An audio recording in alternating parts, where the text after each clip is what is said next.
Good evening, everybody, and welcome to another edition of the AFR Scouting Report. I'm your host, Steve Tower, and tonight we are going to be taking a look at RB8 Retro Baseball 8-Bit from Swanky Turtle Games. So if you are watching this video live, first thank you for tuning in. And know that this will be launching on Kickstarter tomorrow, October 16th, 2018. And if you are watching this recorded, there will be a link below to the Kickstarter for this game. So Retro Baseball 8-Bit is a two-player game, but it will have a solo variant in the future.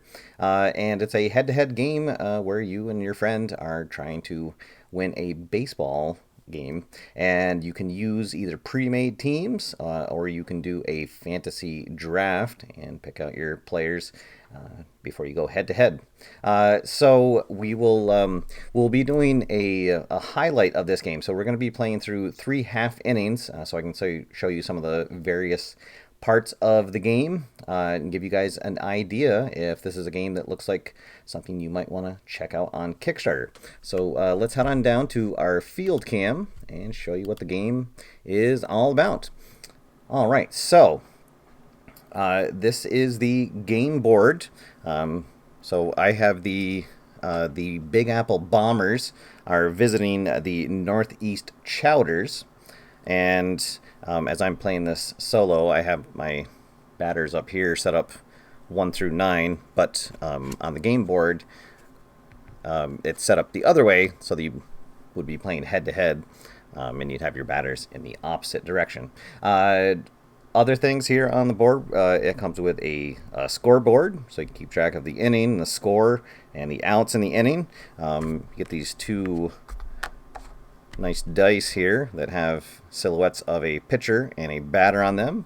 We'll show you what they are. A couple of 6-sided dice, and then you'll get some various markers to keep track of who is at bat. And then if you have a batter out in the field or a runner out in the field, you use those to mark who is on base. All right, so the gist of the game and how it works, and we'll go to a close-up of tonight's starting pitcher for the Northeast Chowders, is Rocket Lemons. So you'll see that each pitcher will have 2 different ratings, a control and a stuff rating. And what you're going to do is you're going to combine those together, so he would have a total of 17, and then you will compare that to the batter. So here we have DJ Leader. He is the DH tonight for the Big Apple Bombers. And so you're going to look at his power and contact ratings. So he has a power of 6 and a contact of 8, and that will give him a total of 14. And so those 2 numbers, Rocket has a 3-number advantage, and so he's going to add 3 to his rolls as we go into the on-deck phase. So let's go back out to our game board here, and we'll put DJ back up here. So the batter will roll his 2 dice. He gets a total of 7. The pitcher will roll his 2 dice. He gets a total of 8, gets to add 3 to it because of his advantage, gives him a total of 11. So he would win the on-deck phase. And what that means is that he could potentially have control of the at-bat, and that's where these dice come in. So if the pitcher wins, he gets to roll the red die. This has a majority of pitcher outlines on it. If the batter would win, he gets to roll the green die, which has a majority of batter outlines on it. So the pitcher won, he rolls, gets the pitcher outline, which is good for him. And then we're going to roll again, and we're going to refer to the pitching key because the pitcher has control. And we get a total of 1, 3. And so we'll go to the pitching key here, and that says that the batter is going to get a walk. So DJ Leader gets on base, and we have our first runner of the game. So now this is a good time to look at some of the special abilities of the players as well. So here, DJ Leader, his special ability is that he is inspirational. And if he reaches base in an inning, the rest of the batters for the rest of the inning are +1 to their contact rating. So he is a good batter to have lead off, especially if he gets on base. So now everyone else is going to have +1 to their contact rating. All right, and so next up is Ron Jory, and he is the left fielder tonight for the Big Apple Bombers. So normally he has a power of 9 and a contact of 7, but because of DJ Leader's inspiration, he will now have a contact rating of 8. So that means that they are going to be tied, and so there will be no bonus in the on-deck phase. All right, so we'll go back out to our overhead cam. So this is going to be a straight-up roll between the two teams, or between the two players. And the pitcher does win again, so he wins the on-deck phase, gets to roll his dice, and it's going to be, again, on the pitching key. This time we get a 3-6, and that is going to be a ground ball to the shortstop. All right, so we're going to have our first ground ball. We're going to go to the ground ball key. And we will roll a separate die there. So just roll one die and read the result. So in this case, it says that the lead runner is out and all other runners advance 1 base. The batter is safe at first base. So we'll have our first out of the inning. Leader will be forced at second. And now Ron Jory will be at first base. And that'll bring up Donnie Hittingley. Hittingley, the first baseman for the Bombers. So we'll go right to our on-deck phase. He has a total, his power is 6, and his contact is 9, so 15. So the pitcher will have 2 over him. Well, hey, and how about that? Sometimes I love when these things happen organically in a live video. So obviously, the batter is going to win this on-deck phase, but there is a special rule that anytime you roll double 6s, you automatically you win the on-deck phase and you win the control, so you don't even have to roll the die. And conversely, anytime you roll 2 1s, you automatically lose the on-deck phase, and the other player automatically gains control. So Don Mattingly is going to get to roll, and we're going to have our first roll on the hitting key. So 1 out, 1 on, and let's see what Hittingley does. He gets a 2-3. Oh, and unfortunately, he's going to line out to shallow center field. So break for the Chowders, and there's 2 down, and Big John Carlo is going to step up. John Carlo, take a closer look at his card. So he is one of the most powerful batters in the game. He has a power of 10, contact of 6. So his total is going to be 17 right now because of the inspiration for DJ Leader. And his special ability is a moonshot. So before we have his first at bat here, we're going to roll 2d6, and that is his special combination of dice. That if he gets it, the first combination will be on the hitting chart, and then the second result is the first combo is a home run to center field if he's rolled from the hitting key. The second combo will be a home run if it's rolled from the pitching key. So we'll go back out to our overhead cam. So the first result, if he gets a 1-2 on the hitting key, it'll be a home run. And then if he gets a 6-6 on the pitching key, it will be a home run. All right, so let me just make a note of that. Let's see. So Carlo, if he gets a 1-2 on the hitting key, or a 6-6 on the pitching key. All right.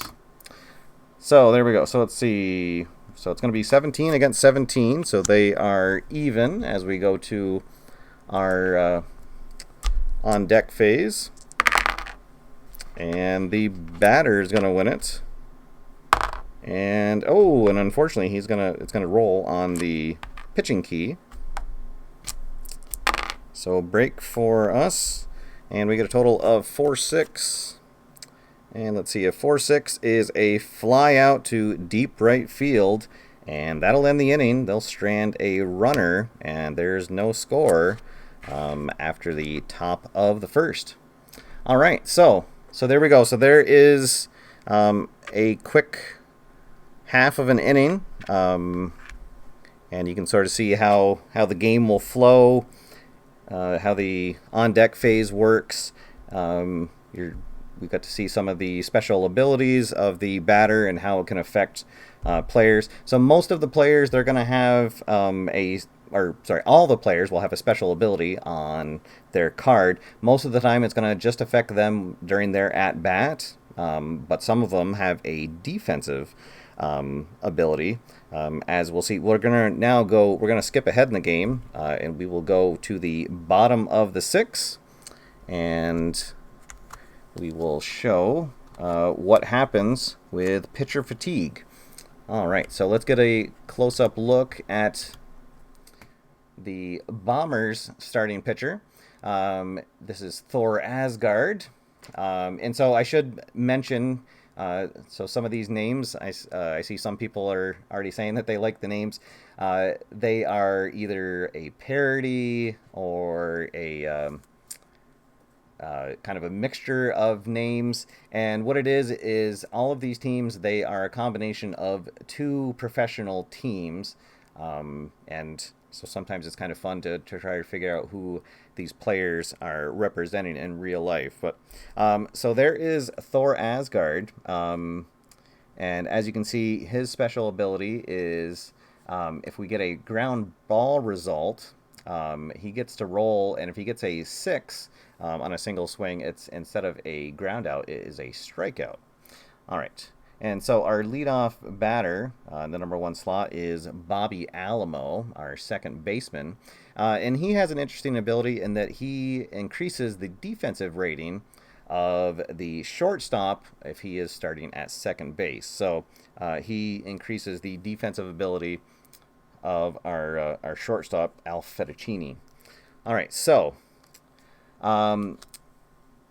with a starting pitcher, they start to fatigue after they pitch 5 innings, and so what is going to happen is their control goes down by 1 in the 6th, and then if they continue pitching, it'll go down by 1 again in the 7th, 1 again in the 8th, and then in the 9th it'll go down another 1 if they are still in.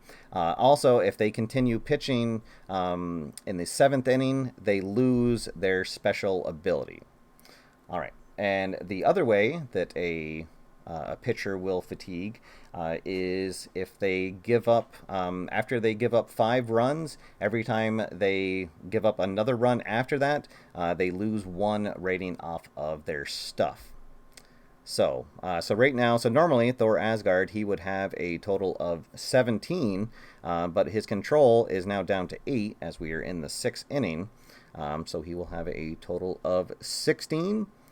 Bobby Alamo, he has a total of 13, so still a +3 for the pitcher. All right, so we'll go back out to our overhead cam, and let's see what happens with Bobby Alamo. So we tied, but Asgard gets the +3, so the pitcher will win the on-deck phase. He gets to roll. Oh, but the batter will get to roll on his, or on the hitting key. Bad roll for Asgard. And let's see, we get a 3-4. 3-4, well, unfortunately, it's just going to be a ground ball to second. Well, but let's see, maybe we'll get lucky. And it is a 4, batter is out, but runners would advance, but there's nobody on right now. So 1 down here in the bottom of the 1st. And now, why don't we take a look at the rally cards. We haven't had a chance to use one yet. So at the beginning of the game, everybody is going to be dealt 3 cards from the deck. There are various ways that you can gain extra ones. Oh, on the back of this one. So here we see on the back of the pitching key, it tells you how you can earn rally cards if you score 4 runs in an inning, hit 2 home runs, if you strike out 2 batters in an inning, or have a 1-2-3. So there are ways that you can gain them during the game. But for now, we're going to play one here. And there is a streaker out on the field. So streaker runs out on the field, distracting the pitcher's concentration. The next hitter automatically wins control of his next at-bat. So Dade Frogs, our third baseman, after they finally get the streaker off the field, he will just automatically win control of the at-bat. So no need to roll the dice. We'll just roll right on his chart, on the hit chart. We get a 1-6. And it is a fly out to deep left field, unfortunately. So that is all for naught. We'll go to the third batter of the inning. So the other thing about rally cards is you can only play one every half inning. So the Chowders cannot play any more cards, but the Bombers still have a card available to them to play. So. All right, so here we go. Jimmy Beans is our left fielder for the Chowders tonight. We'll take a look at his card. And he has an interesting ability, foul pole to foul pole. So any result that's hit in the outfield on the hitting key that results in an out, he rolls a d6, and on a result of 6, it turns into a home run instead of a fly out. So even if we get a fly out, it's possible that he might still turn that into a home run. His total is 17. So he's actually going to gain +1 on the on-deck phase against the pitcher. So, all right, so the batter wins the on-deck phase. Let's see if he can keep control, and he does. And let's see, we get 5-5. It is a double down the line. Okay, so we'll put Jimmy Beans on with a double, so the go-ahead run at second base for Big Mo Vegas. He has a power of 9 and a contact of 9, so he'll have 18. So he'll gain +2 against the pitcher. Let's see. And all right, they can't play a rally card. Let's see. So he gains +2. So here we go. 7 +2 is 9 against the 9. So we're tied. So we'll roll off again. And we're going to roll off again. All right. And this time, finally, the batter wins out. So let's see if he can keep control, and he does. We'll roll on the hitting key. And we get a 2-4, a single to right field. And here's a good chance to mention that there are different base running advancement rules. So each result has a colored symbol past it, and then down at the bottom it just simply tells you how far runners will advance. So on this one, a result of 2-4, there is a red cross symbol or a plus, and runners advance 2 bases. So that means that Mo Vegas is going to drive in a run, and the Chowders are going to take a 1-0 lead here. And so Vegas will get a single, run comes in. And now Grande Daddy is going to step into the box. He is a big left-handed batter. And so here's a good chance to bring in a reliever and show you what happens there. So Rodney Chapstick is going to come in for the Bombers to face Grande Daddy. So you can see both by his picture and down on the bottom that he is a left-hander. So when you bring in a reliever, they gain +1 to +1 to their stuff when they're facing a batter of the same handiness, and then conversely they get -1 if they are facing a batter of the opposite hand. So Rodney Chapstick's going to come in. They're going to try to get that last out.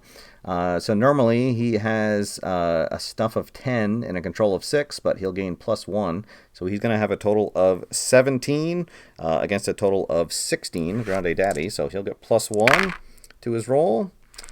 4, 5, 6. Oh, and it's still not enough. So Grande Daddy gets to roll on here, and it's going to be on the hidden key. And we get a 2, 3. Oh, but he's going to line out to shallow center field, and that will do it here in the 6. All right, so there we go. So so we've gotten to see most of the rules here. The last thing that I'll do, we're going to skip ahead to the top of the 9th inning, and the closer for the Chowders is going to come on, Craig Stair, and he is going to try to close out the game here, and he'll face the 5, 6, and 7 batters for the Chowders. All right, so he will be facing Mitch Pizza, the catcher, first off. So again, reliever comes in the game. He's going to gain +1 to his stuff when he's facing a batter of the same handiness. Let's see. All right. So +1 to his roll. Let's see. So he gets a total of 6, and the pitcher gets a total of 9. So we are going to win the on deck. We'll roll. Pitcher stays in control. And it's a 1-2. So that is a strikeout looking. Big first out. So now we'll go to Darnell Raspberry is next up. Raspberry playing in center field for the Bombers. And he has, let's see, he has a total of 12. So that's going to be +5 to the pitcher's roll. So the pitcher wins the on deck, stays in control. Oop, I was looking at the wrong key, wasn't I? 2-6 on the pitching key is going to be a ground ball to shortstop. So we'll roll on the ground ball key, and it's a 3. The batter is going to be out. So now 2 down, and now the shortstop, C.C. Gregorius, comes up to bat. Their last chance. Let's see, his total is 11, so it's going to be +6 to the pitcher's roll. Oh, and how about that? They're going to... Oh, no, he's going to beat him by 1. All right. So the pitcher wins the on deck, wins the control. Total is 2-4, a ground ball to first base. So a ground ball to Grande Daddy at first.